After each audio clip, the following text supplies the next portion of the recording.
number one Canadian podcast about Formula One. The number one That's Canadian podcast. The number one Formula One Canadian podcast. There we go. Got it right on that try. We're here with Drew, Edward, Thomas from around the globe. And how do we want to get started today? Maybe we should do a little race recap.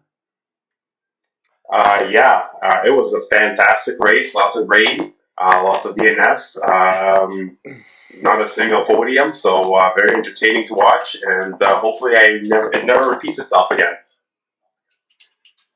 Yes, and on another note with that, I know we joked about that because I don't think at the time we realized how serious that was, but thoughts and prayers go out to everybody at Armenia, Imola. That was they got devastated. That region got absolutely smacked around, and they got, from what I found out, they got 6 months of rain in 36 hours. So they got absolutely slapped around, and so hopefully everything out there goes okay, and everyone sorts themselves out because FIA made a good call, and I think that moving on from that race was a good idea. But thoughts and prayers. Have you guys seen if the waters have already receded or not yet? I haven't really been following, to be honest. Oh, nah. Yeah, because when I saw the pictures, it was just like everything was just flooded, literally everything. I mean, 6 months it's a mess, like landslides. Yeah. It got pretty messy over there for sure. They just they didn't have the infrastructures. From what I heard from local weather was that they usually have a heavy melt, and so all the snow from the ice caps in the mountains melt, and that's what gives the ground that stabilization to take the spring rain. But they didn't have that, and that goes back to the global warming and the 2020 or 2030 zero emissions thing. So hopefully that we get that figured out. Cool. So that's the recap, which there really wasn't much of a recap. But we're looking forward to Monaco now. This is personally one of my favorite races on the schedule. I mean, the race itself is whatever, but it's just a spectacle. It's the history. It's everything like that. Does everyone else look forward to this, Edward? What do you think? You looking forward to Monaco? Oh, I mean, honestly, from a fan and also a sim racing point of view, it's one of my favorite tracks. It's always interesting because I find that even if there's no areas of overtakes, it's all about the strategy. This is where the engineers and the strategists actually come out and show their chops. Because if they got it right, they can win. But in the past few years, what happened to Ferrari a few years ago, how they messed that up, how Ricciardo was able to win a couple of times, was all about strategy. So to me, from a driver's point of view, I mean, it's all about quality, but the entire race in itself, the entire weekend, it's all about the strategy. It's all about the engineers and see what they can pull out. So I'm quite excited. How about you, Thomas? What do you think about it? For Monaco, I'm a little bit different opinion. I like it because of the historic fact it's been with F1 forever. It's not one of my favorite tracks, but just because me personally, I find it a little bit maybe boring is not the word, but not as entertaining as it could be. Edward, like you said, it's all about strategy. Who has the best strategy is most likely going to come up on top. Whoever did the qualifying the best, it has a very, very high chance of winning it. So that's where I land on Monaco. What about you, Drew? Monaco. It's the track. When you think of Formula One, you think of the 1960s posters and all that stuff. And Monaco is always the number one track. I like it, again, like you said, Thomas, because of the historic factor. I think there's a lot of legends have been built and written and cemented there. Do I think it's the most entertaining race? No. I think a lot of the things around the race are very exciting. I'm pumped about the celeb stuff that's going to be there. Everyone's partying. It's I think there's an atmosphere around it that I get excited about. If you said what's one F1 race you want to go to before you die, that's probably the one. You know what I mean? Just for what you said, right? Do I think it's the most exciting race? No.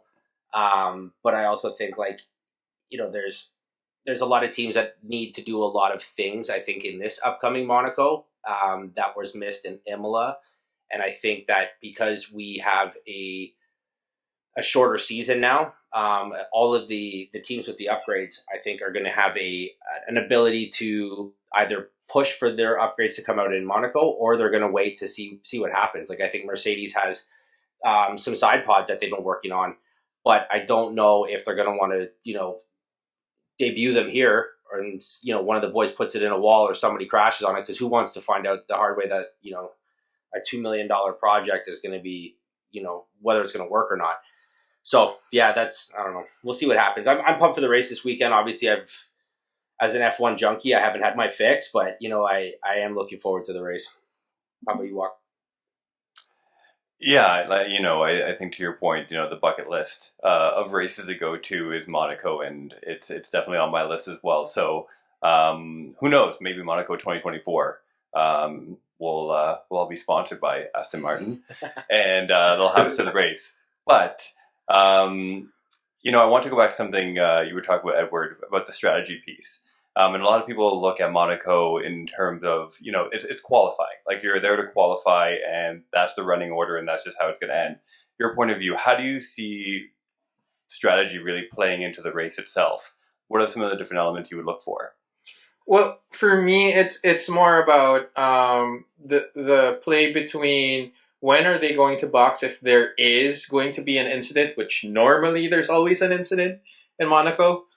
Someone either clips the corner on the final chicane, or even at before entering the tunnel. Like, always, there's always something that's happening, and then from there, it's all about playing it. Do they stay out? Do they get newer tires? Do they go for the long run? Like, that's kind of like how I would normally see it, and how everyone would see it. But like, for me, it's all about that part. Wherein, how are they playing it? Are they going to bring someone in or not? And the other part of that too is, and that's why I said earlier, like, the focus is on the engineers, focus is on the strategists. Like, the course is also super short. And they can make a radio call, like, in the midst of everything, and that's everything that's happening for the driver. And it could be late, it could be early. Like, when do they really have to bring someone in? When do they have to make some changes? And then, and I glossed over this part, where the setup for the race, like during free practice, what kind of package do they have to be bringing in? High downforce, or are they trying to go for faster speeds? Like, what mix is there to to be built out for the race? So that's why, for me, I mean, yes, like, it's everyone else's concession in terms of, like, the race is boring because there's no overtaking. There is pretty much quali. That's the session of the race. That's what happens. But who knows? Like, someone might pull a rabbit out of the hat, and the strategist might do something, like, really interesting. They win the race somehow. Like, I mean, I still can't forget what happened to Leclerc. I think it was like either 2021 or 2022, wherein they called him to box when he didn't need to, and it just messed up his entire race. I forgot what race that was, but it was so depressing because he killed it in quali. He killed it in free practice. He was on the beat the entire weekend leading up to the race. And then one mistake of calling him to box, it messed up everything. Typical Ferrari. Typical Ferrari. So speaking of Leclerc, I'm curious to hear your opinions on who is going to put it in the wall first this weekend. First or in total? Because I think Nick Debris is gonna touch a wall. He is absolutely going to touch a wall. Okay, so you got Debris. Thomas, who do you have? To put in the wall, I don't know if they're going to put in the wall, but I think Ferrari's going to have more issues with their cars, just seeing how previous races went. And I think Ferrari's going to be one of those people that are going to be out. I mean, Leclerc didn't have the best last couple of races in Monaco, and all with DNFs and transmission issues, and he didn't get the race. So I'm putting my money on Leclerc. It's going to be Ferrari basically. Ed, you got a guess? I don't know. I'm torn because I would say Ferrari from the start, but I would also say Haas is Nico Hulkenberg.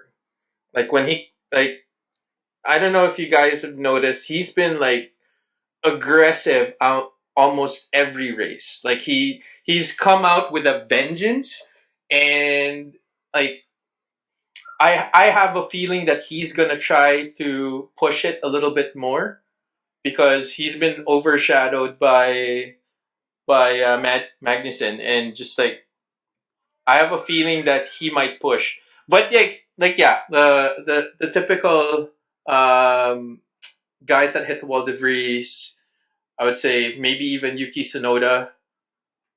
But yeah, like the Tsunoda tsunami coming in. Yeah, exactly. But you know what? I have a feeling that Hulkenberg has a chip on his shoulder, and he was going to want to try to prove himself for Monaco. Mm-hmm. I like it. Walker, what's your call? I mean, despite throwing a little shade on Leclerc just now, I'm actually going to go with Logan Sargent. I think, throw a rookie in that on that track, someone who doesn't have a lot of confidence, has had a few rough races, and like it's almost preordained. Like you're just gonna kiss the wall a couple of times. For sure. So Logan Sargent is my pick. Actually, that's a good choice. It's definitely going to be an interesting episode 3 to see if our predictions came true or if we were close. Yes. Yeah. Now, also looking at Monaco, I think one of the things that I'm looking forward to as a Mercedes fan is seeing what package they're going to bring with them. From what I hear, rumors are that they're bringing the full upgrade package, what you would have seen at Imola. Anyone else have any thoughts on that?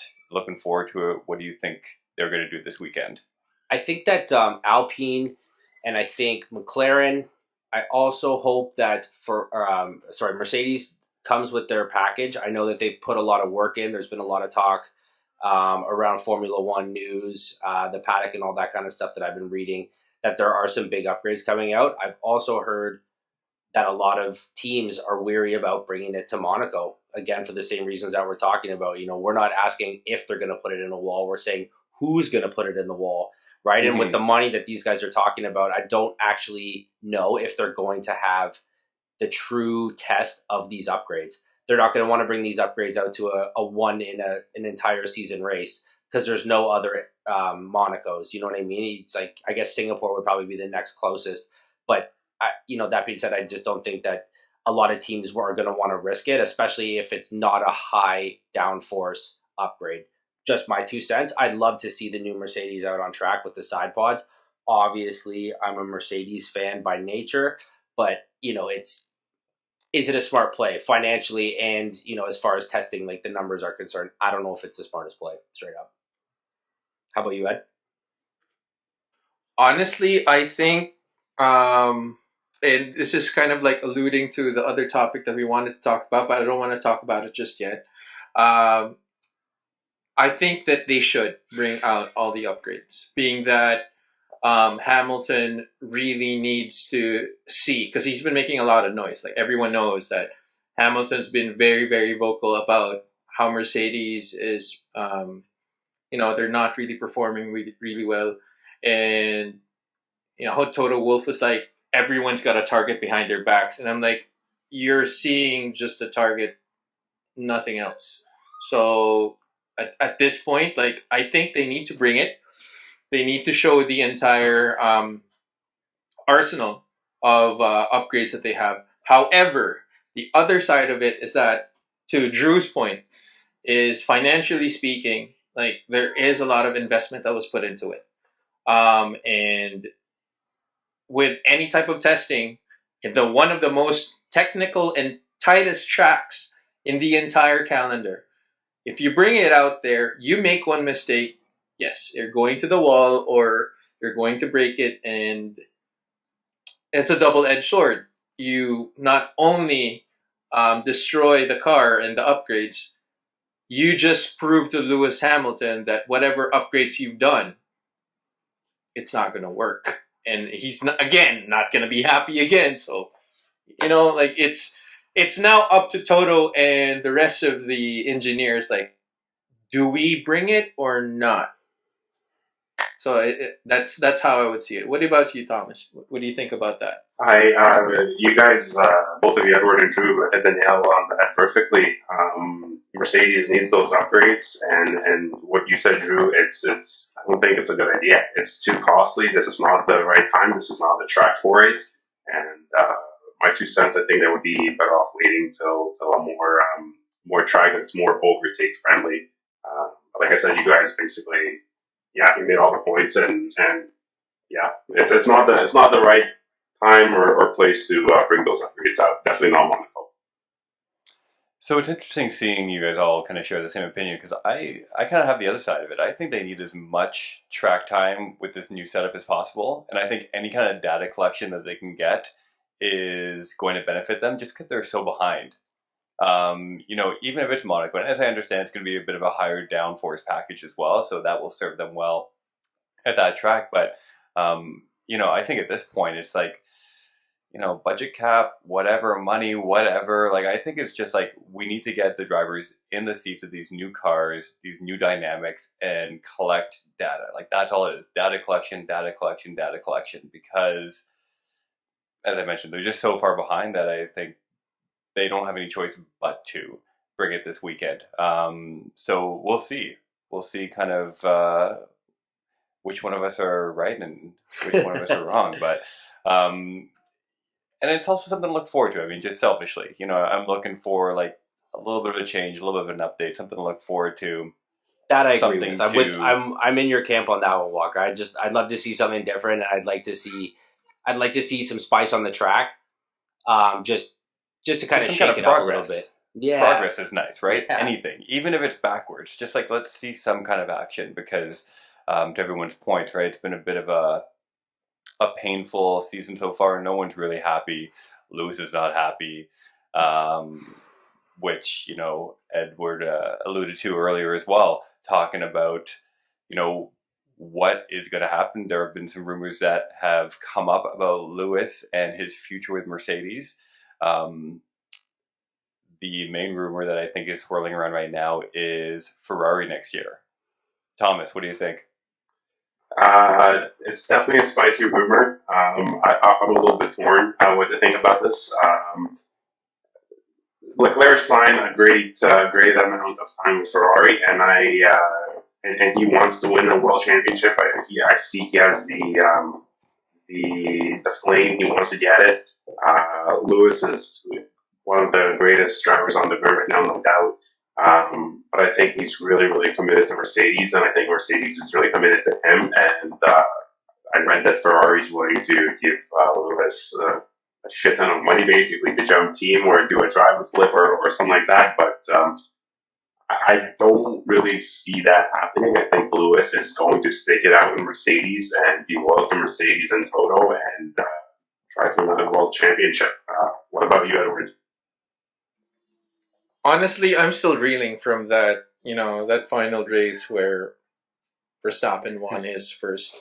I'm still bitter about that, honestly. Still in recovery. Yeah. Still in recovery for that. But no, so I mean, like in the past, there's been like tons of little pundits that have been talking about Lewis thinking of Ferrari when he saw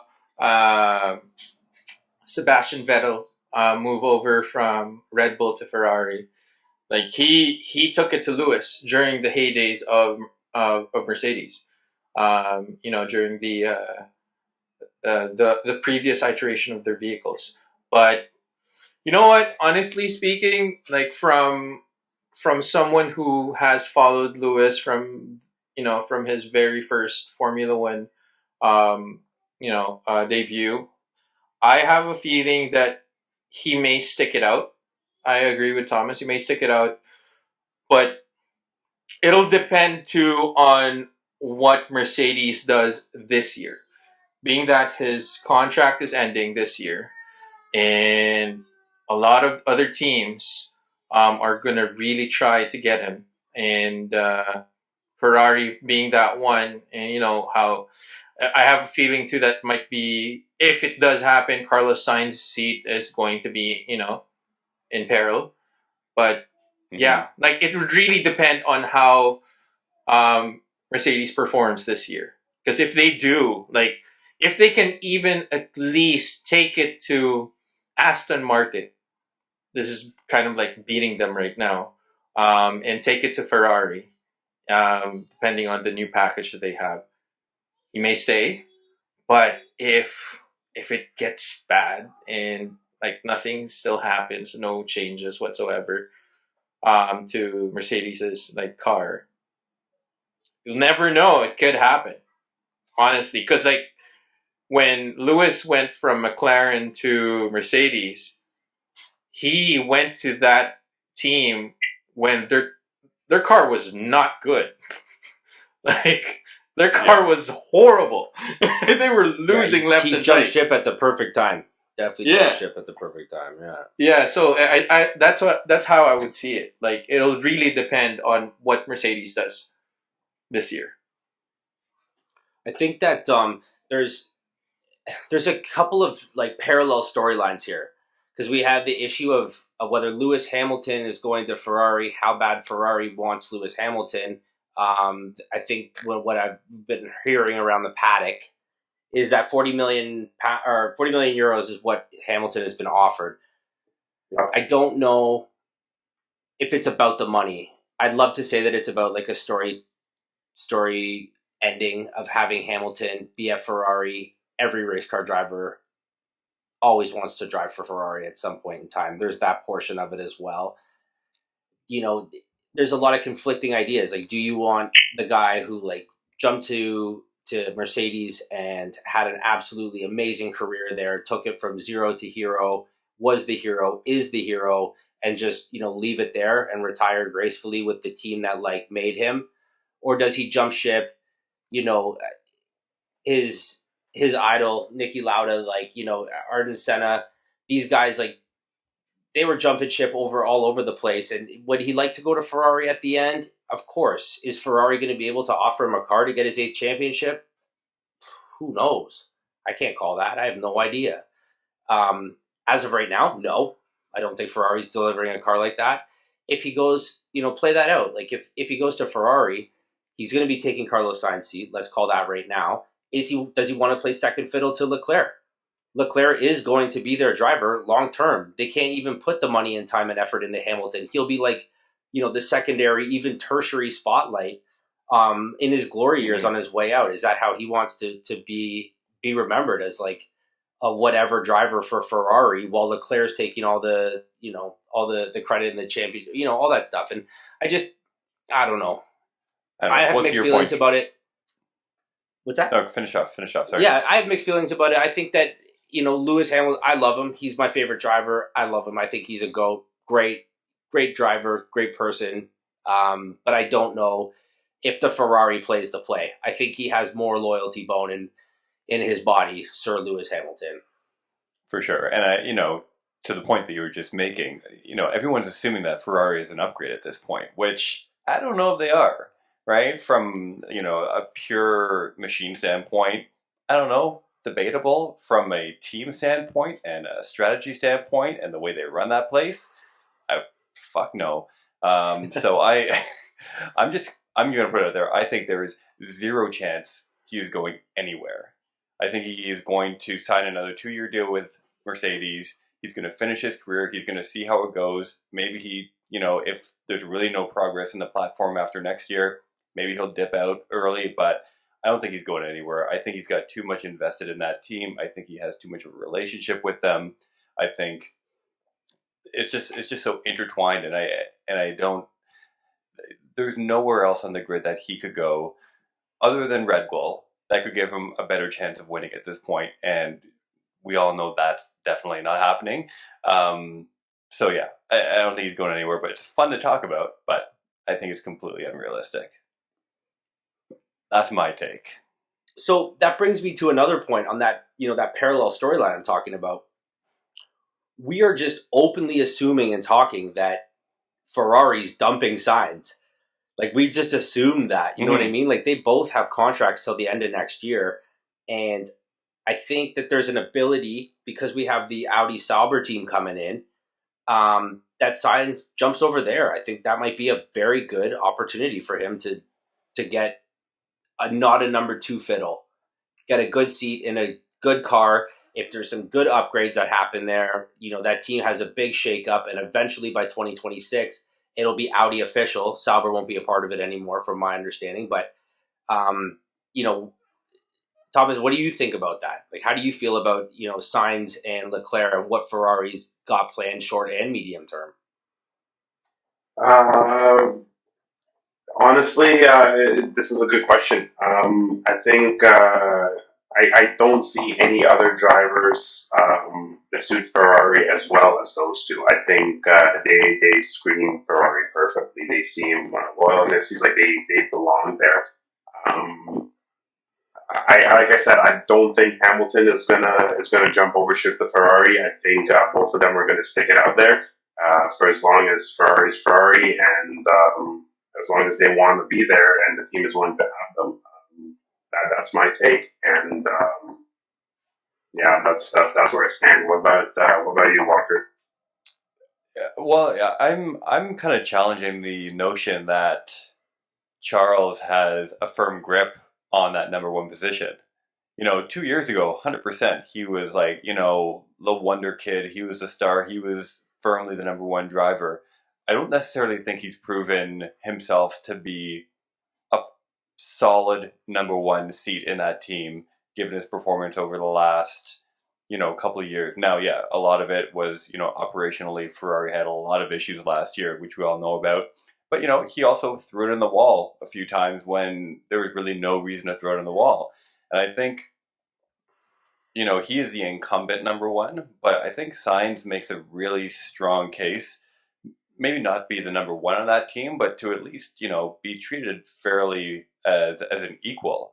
You know, I don't see as clear of a hierarchy in that team as you see in Red Bull, or you see in Aston Martin, or you know, even Mercedes, right? That's not how we see that team. Ed, what do you think? I don't know, because like there was a race last year.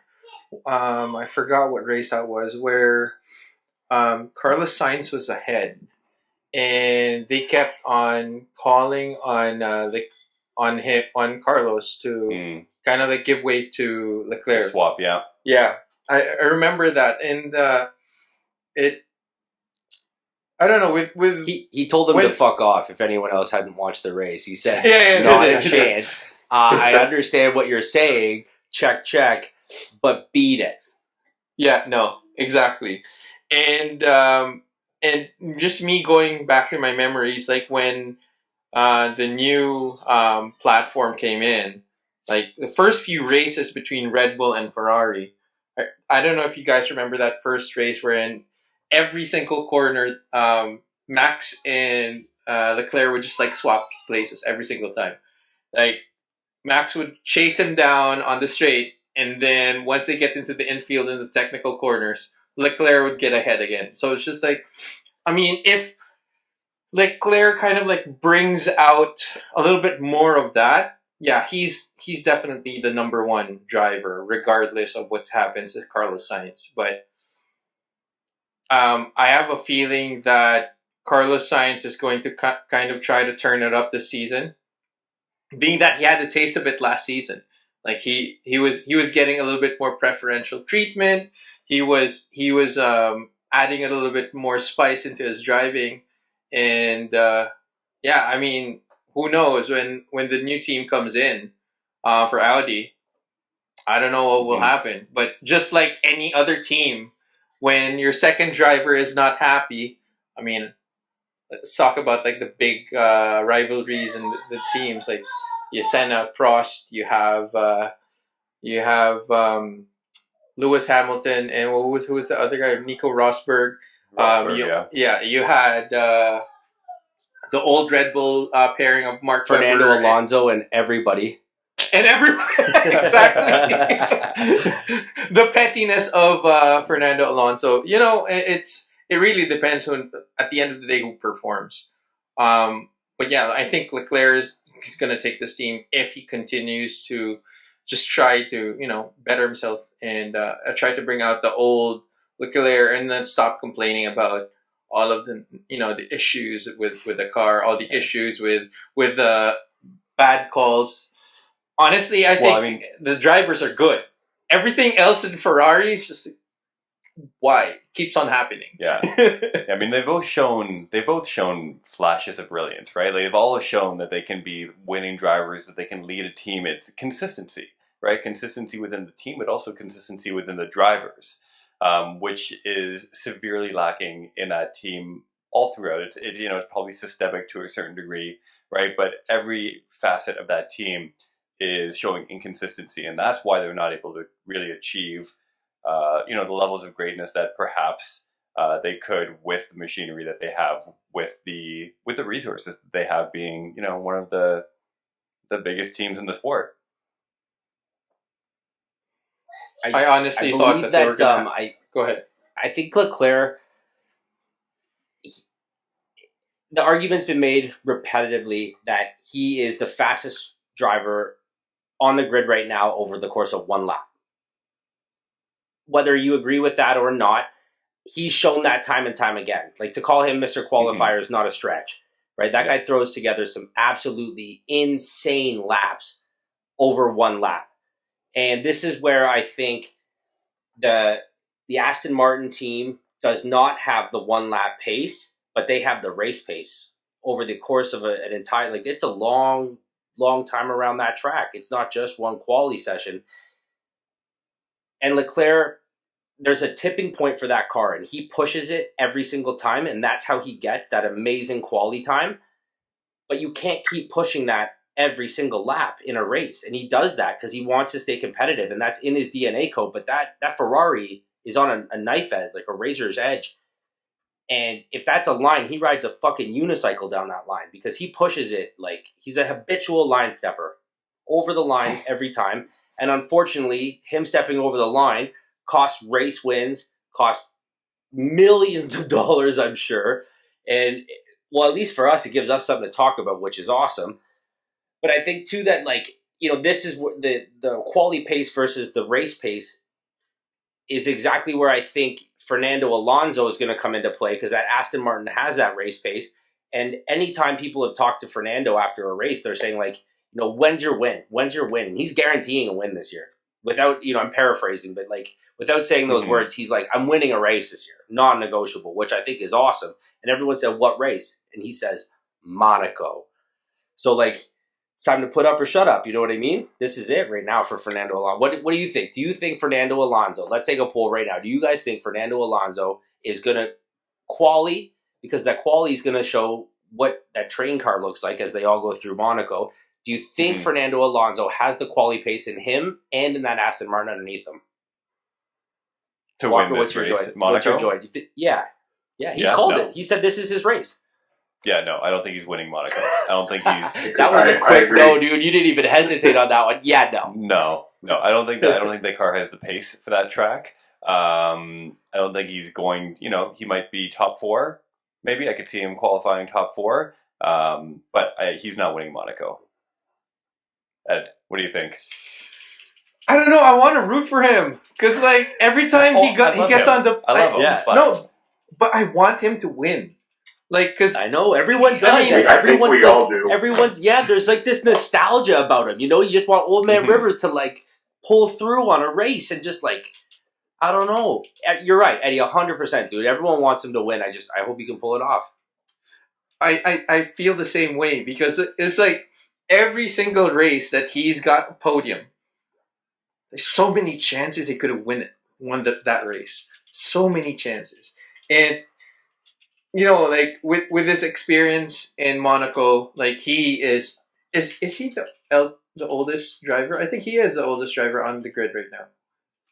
Or is it? It's him or Lewis, isn't it? I don't know the exact numbers, but I know that Fernando's kids are going to start racing soon. So, yeah, probably. Yeah, so I think he is the oldest on the grid. But yeah, I mean, I agree with Walker. He's not going to win it. They don't have the pace. They don't have the pace. I'm the same. I'm the same way with Walker and Edward. I think top six for sure. But to win a podium is, I don't see it. As you all say, we're rooting for him. We want him to win. Monaco would be fucking amazing if he could pull off a podium, but I don't see it happening. Let's plug the blog. Our boy Thomas here, writer extraordinaire. He put out a couple of blog posts this week in which I read, and I suggest everyone do the same, plug, about controversies in F1. So I'm going to bring up call it an unpopular, controversial opinion. And whether you guys think it's the truth or not, there's been some rumors around of like, okay, let's have Fernando Alonso put in a ripping lap. And then 2 minutes before qualies are done, let's have Lance Stroll put it in the wall. End it. You know what I mean? Like, that's how it's not happened before. Isn't that like Circa Perez last year? Bingo. You nailed it, maybe. Dude. Like, maybe. I'm not saying, allegedly. Just saying. Yeah. Yeah, allegedly. So Eddie, what do you got? Could happen.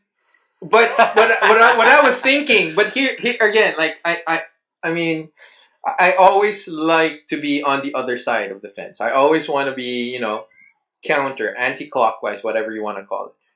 I have a feeling, and this could be a hot take. A lot of people who probably be listening to this podcast maybe like, Edward's insane. Like, he's crazy. He's talking nonsense. I have a feeling that Checo is going to try to prove himself and going to try to want to get podium and want to get P1 over Max, because I've started to see some, like, a little bit of friction between Max and Checo. And then let's say Fernando Alonso goes through a blistering lap, or even Leclerc or even Sainz, and then Checo hits it to the wall while Max is going on his flying. Again, hot take, stupid idea, but I'm kind of like getting tired of Max winning, kind of tired of Red Bull winning. Well, you're still recovering from 2 years ago. I'm still recovering. Yeah, honestly speaking, it's an open wound. It's still there. I'm putting salt on it every day. Every day. Because he pays big money to a doctor every week to talk about his problems. It's costing him some big money. He's talking to some people with a bunch of letters behind their name. You have it. It happens. Hey, F1 therapy is real. It's real. We gotta talk about it. We gotta talk about it. It's still like, if anyone tells me that Max deserved the championship, his first championship, I hold my tongue. I guess a lot of cuss words are going to come out. We will delve into that in an entire episode. I would love to go over. I would love to talk. I think, and the way your eyes just lit up there, Eddie, I know that you could handle that podcast solo. So when us three are on vacation, we're just going to hand you the mic and just say, you know what, Max deserved to win. Tell me no. Prove me wrong. I'll take a picture, go outside, and put on the table. Max didn't deserve his first championship. Prove me wrong, and see how that goes. Man on the Street style podcast. That's it. Speaking of support group, let's give a little plug to the Discord server. The link will be in the show notes. We have lots of great information on there. We have channels for each of the races, lots of great conversation. So if you find yourself needing a little support, if you find yourself venting or wanting to vent about Max's 2021 win, hit us up at the Discord channel. We'll make a specific channel for that. We'll have a Max vent session. I'll see you guys there. Like, and again, I'll put it in my name. Prove me wrong. Yeah, we'll have Ed as the administrator on that channel for sure. So basically, it'll just be Ed. Ed typing by himself. Typing to himself. This is why he doesn't deserve it. Yeah, absolutely. So what were we talking about? We were talking about controversies, throw-in qualifying. What else was in that article? Any other hot controversies we should talk about? It was just really about, there was the controversies with Ferrari, the whole Ferrari gate McLaren scandal with the person he asked his wife to photocopy a bunch of Ferrari's notes, and she brought it to the printing center, and the printing center was like, wait a second, I'm gonna call up McLaren and be like, yo, what the fuck is going on here? I think there's some bulljivery happening, and totally outed it. So I guess that's the last time he sends his wife to the printing place to go steal absolute intellectual property from huge Formula One racing teams. Lesson learned there. Yeah, it was a great article just on the different controversies. It was such a big blog post that he'd written. Mm-hmm. I had to break it up into 4 sections. So now I have a the controversy of F1. I have an entire blog segment for that because he absolutely smashed it out of the park. And I don't think anyone has the attention span to read a 59-page essay that this guy wrote about that. Max Verstappen win 2021 controversy article coming soon. Yeah, I think it posted this morning, or maybe that's the past for you because Thomas is well into tomorrow out in Lithuania. Mr. Back to the Future calling us from Wednesday already. Bless his heart. Exactly. All right, let me mark this here quickly. Where do we want to go from here? Okay, let's go. Tires, races are entertaining. Yeah, what do you guys think? So I posted that in the Discord server about, showing the pit stop strategies. Because Pirelli has done such a good job at being a good tire manufacturer, they've almost taken the tires out of the game. Because the pit stop strategies are becoming,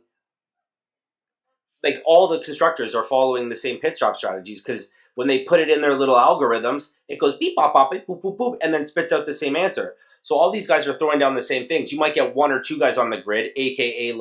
Williams or Haas throwing in a wild card because they just want to try out and hopefully the hard compound works or see whatever.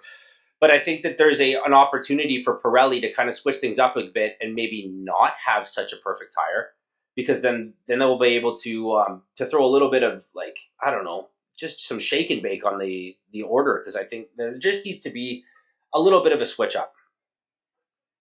Thomas, what do you think about the tire compounds? I agree with you, Drew. I think what you said, they did such a good job. It took a little bit of the fun away from racing, and FIA and Pirelli is great. They could keep up with one another, maybe more action. I think it did the opposite. Yeah, they can keep up with each other more easily, but it made the race a little bit more dull too. It doesn't seem as competitive in my eyes and when I'm watching the race. Again, it's I get it why they did it, but at the same time, it made it a little bit too boring in my eyes.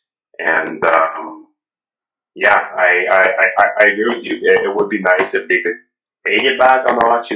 Make some. Don't make them as good. Let the driver's skill do the talking instead of the tire. Even though the tire is obviously just as important as the car, but the teams are really, really relying on the tires right now, and it shows, right? It shows where you stop, what the strategy you have, what tire you have, and you can just play it like that. So that's my take. Yes, I agree 100%. Also, I want to note too that Pirelli has put out the new wet compound, and they're going blanketless as per regulations for the wet compound, and allegedly this quali for Monaco has rain in store. Does that change anything about our prior predictions about having a no wet blanket? And so from my understanding, the compound on the tires is a lot less to do with heat and generating the heat because it's a wet compound. There's a lot less contact because of the channels, the water channels in the tire grooves. But I think that the not having the tires warm enough, I know they're low temperature tires, but there's going to be an opportunity for a little bit of a switch up on the grid if Friday and Saturday have any sort of water at all. Yeah, I mean, I looking at the tires and as it relates to competitiveness in general, I'm not really sure if tires are the answer, right? It's hard to take a sport that is, the pinnacle of technical achievement in motorsport and tell them to like dumb it down a bit. And even if we did tell them to dumb it down and say, hey, Pirelli, like just like chill on the tires a bit, I think there would still be I don't think that would really address the gap or the spread or the boringness, if we want to call it that, or the formulaic approach to these races, because everyone's still working with the exact same product. The predictions are still going to be the same. I think there are a lot of ways to make the sport maybe more competitive and more exciting. Tires are one tool in the toolbox. I think you have things like DRS. I think maybe, I don't know. I mean, they got rid of this for safety, but, bringing back refueling, right, as part of the race as well, I think adds a separate dynamic to the race as well. But I don't know if just addressing the tires themselves would really make that much of a difference.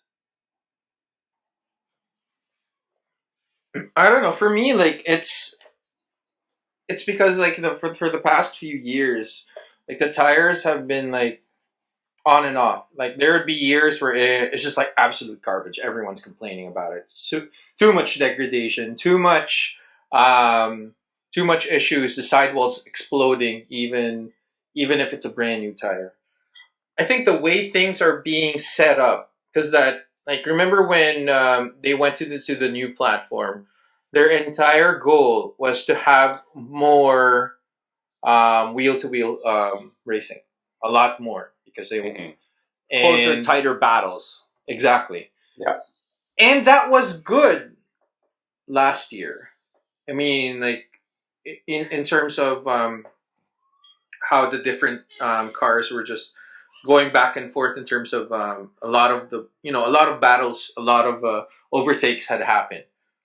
But coming into this year, I mean, you can clearly see that the package that Red Bull has really complements the tires that Pirelli has come out with, and kind of like defeats the purpose now of having a lot of wheel-to-wheel action.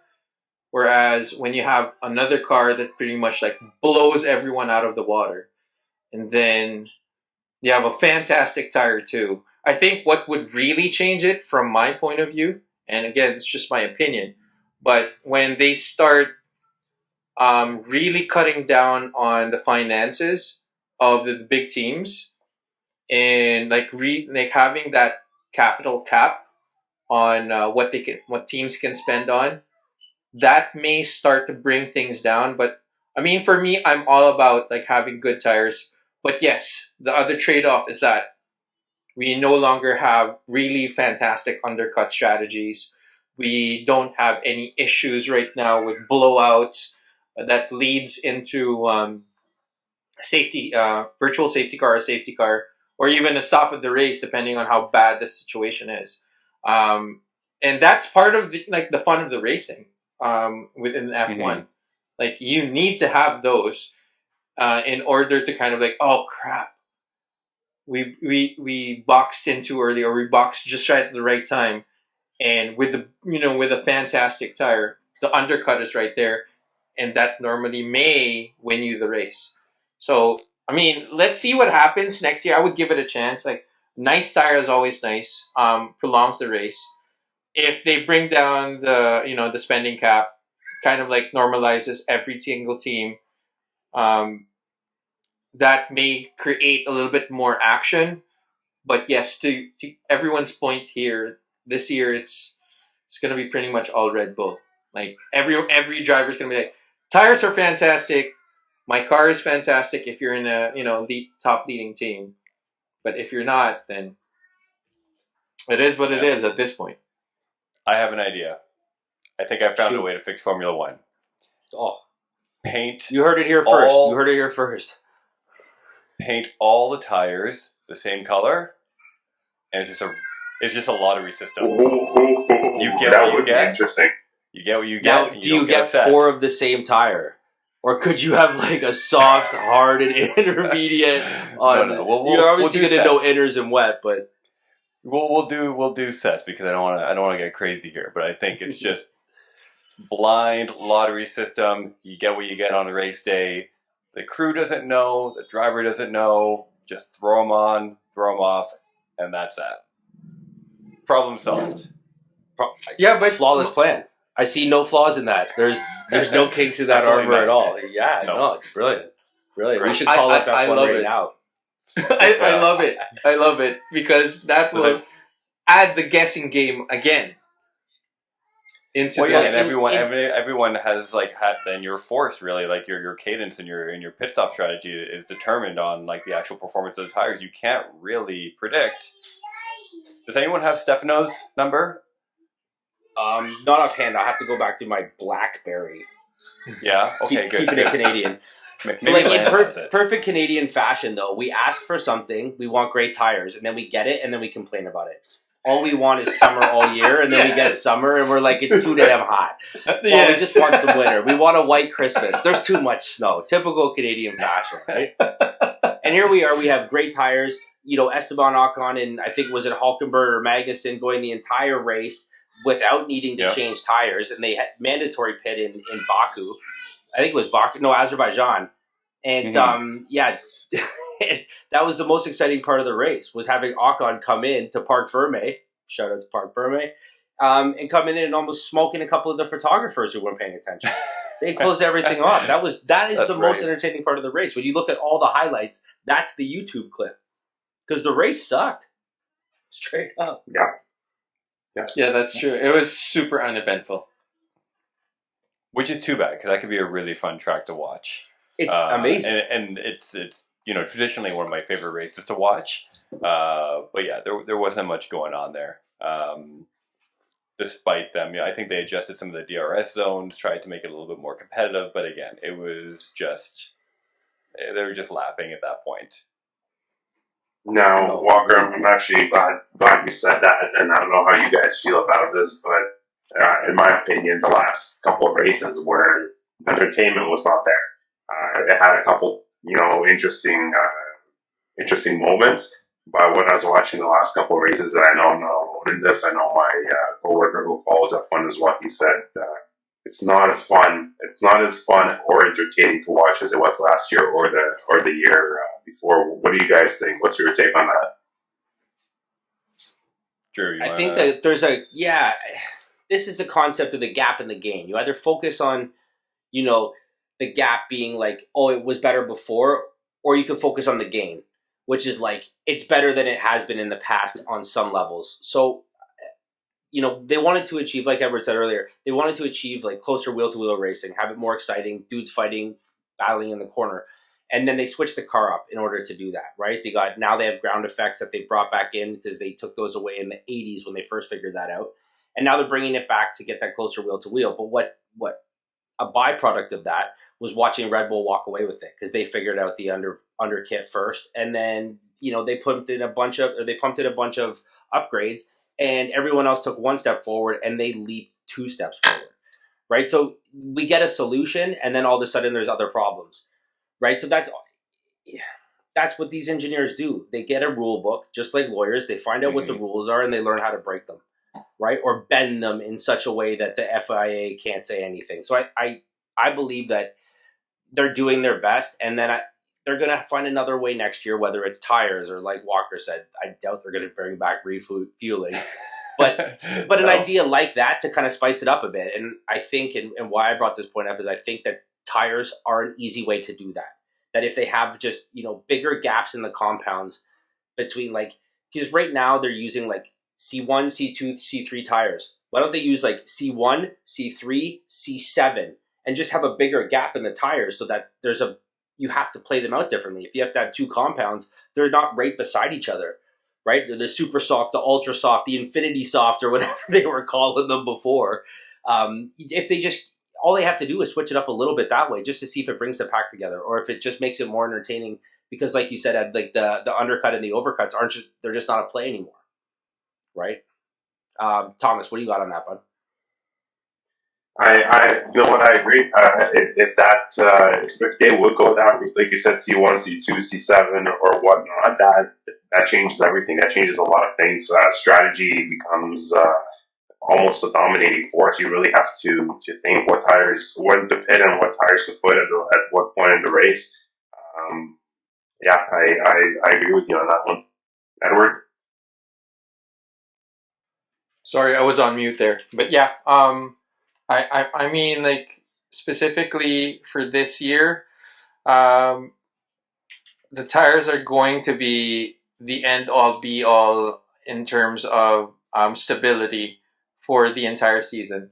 I mean, everyone, as you mentioned earlier, like everyone can go the entire length of the race and not even pit.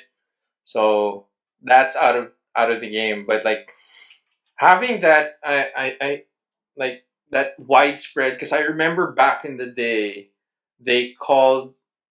I think they had multiple. They had the prime tire, they had the soft, and they had the super softs, and then they had the enters, and then the wets, and that was it. But like now you had like three choices of the dry tire, which kind of like threw it into again focusing on the strategy.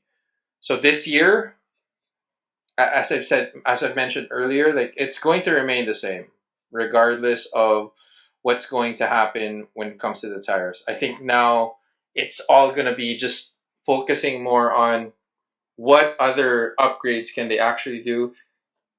Biggest question is, can they catch up to Adrian Newey designs with Red Bull? And can anyone pull a rabbit out of their hat? And because like strategy is not going to be the game anymore. It's all now down to the engineers. Mm-hmm. I mean, I'm still going to pull for refueling and random tires, but that's just me. But yeah, I mean, all that other stuff sounds good too. That's all good. All right, before we wrap this up, I really want to go through everybody and just do like top three. What do you think the podium is going to look like for Monaco? Walker. Let's go Hamilton, Piastri, and Ocon. Okay. Why the hell not? Okay, Eddie. Piastri, I love it. Wow. Wow. I love it. I would say I want, unpopular opinion, Checo P1, Alonso P2. I don't know who's P3. I'm thinking between Leclerc or Verstappen, but I think Verstappen's going to take it. Thomas. Drew, quickly repeat the question you cut out there while you were saying top three. Top three for the podium this week. Top three, okay. Bottas, Alonso, and Leclerc. I know I'm contradicting myself a little bit. I totally get that, but what car is Bottas driving in Thomas's world? What car did Bottas land himself? Is he taking like a gentleman's car? And he's just taking like he'd have a better chance to win.